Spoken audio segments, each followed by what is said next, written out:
फवाद चौधरी की गिरफ्तारी के खिलाफ एहतजाज पर हुकूमती रहनुमा धमकियां देने लगे। बोले अब बारी पीटीआई की है। मरियम औरंगजेब बोली फवाद चौधरी की गिरफ्तारी सियासी नहीं है।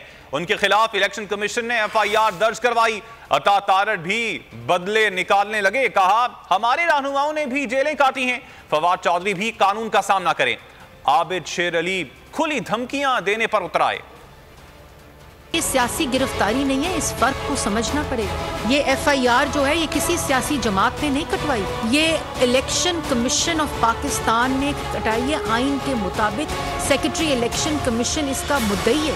नवाज शरीफ साहब को जब हकामे के ऊपर गिरफ्तार किया गया, डिस्क्वालीफाई किया गया, उनको उनकी पार्टी की सदारत से हटाया गया, वो सियासी इंतकाम था। इंसाफ का मयार दोहरा नहीं हो सकता। फवाद चौधरी ने एक जुर्म किया है, एक गैर कानूनी हरकत की है, कानून के मुताबिक पर्चा दिया गया है, कानून के मुताबिक अदालत में पेश किया जाएगा। पहले वो शहबाज गिल था, उसका वो सेल ठीक किया, अब फवाद की बारी आ गई। पीटीआई समेत तमाम जो वो लोग जो ये समझते हैं कि वो अपनी सियासी और जाती अना की भेंट चढ़ाएंगे मुल्क और रियासत पाकिस्तान, अब उनकी जेलों में जाने की बारी।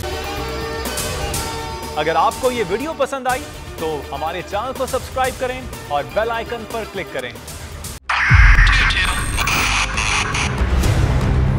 2022 बहुत सारे तोहफे भी देखे गया पाकिस्तान की आवाम को। पाकिस्तान की आवाम को एक तोहफा ये दिया कि आवाम को पता चल गया कि पाकिस्तान का मीडिया क्या है। साल 2022 में सबसे ज्यादा देखे जाने वाला चैनल बोल न्यूज रहा नंबर 1। हमने बहुत सारे शोज और ट्रांसमिशंस की, पूरा साल मुसलसल जदोजहद में निकल गया कि ये वोट ऑफ कॉन्फिडेंस के पीछे कौन लोग थे।